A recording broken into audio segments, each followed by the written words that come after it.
Are the intentions of the maker, of the artist, of the production clear, or or can we interpret it in a wrongly or hopefully correctly, or? Uh, I think like most contemporary art, it's open to many interpretations, and it's a very layered work. Uh, I failed to mention, for example, that we also have some videos that Lyle Sacris and Fabrica is doing. So that's also part of the installation. And while there is some sort of storyline that we have provided, I think that's more of inspiration because you can really interpret each part.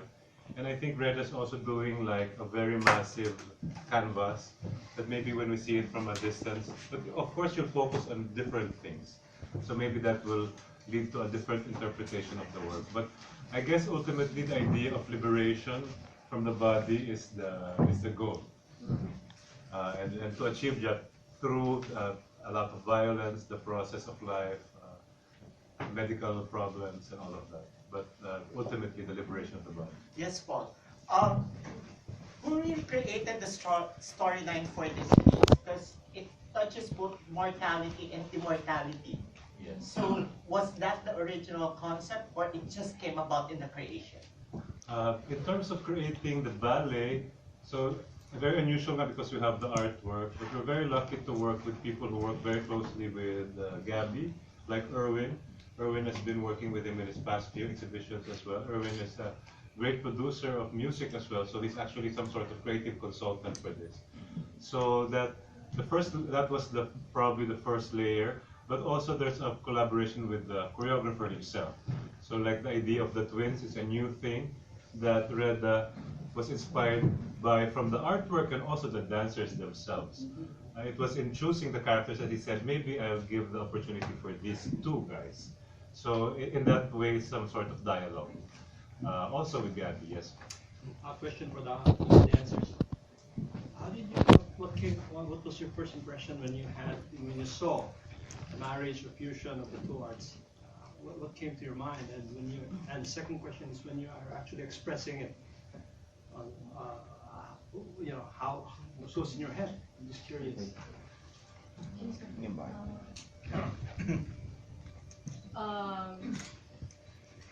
Ako, when I saw the work, I realized that it's really based on the human anatomy and how the muscles and of the bodies are working. So in our for me when I dance, that's one of the things that I consider when I do a step. Like I really go through all the muscle control, or I just use my muscles basically. Yeah. What else? Yeah. Tapos since I'm the mother, I also checked out the two fetuses that was there in the exhibition. So para lang ma-relate ko lang yung being a mom, I guess. Kasi yeah, hindi wala ako nun. Hindi ako nanay. So yun lang. Anybody? Jay. Knowing Reda is gonna choreograph this ballet, and then of course Gabby and his work. The first thing that came out to my mind was this is gonna be tough because these are brilliant creators.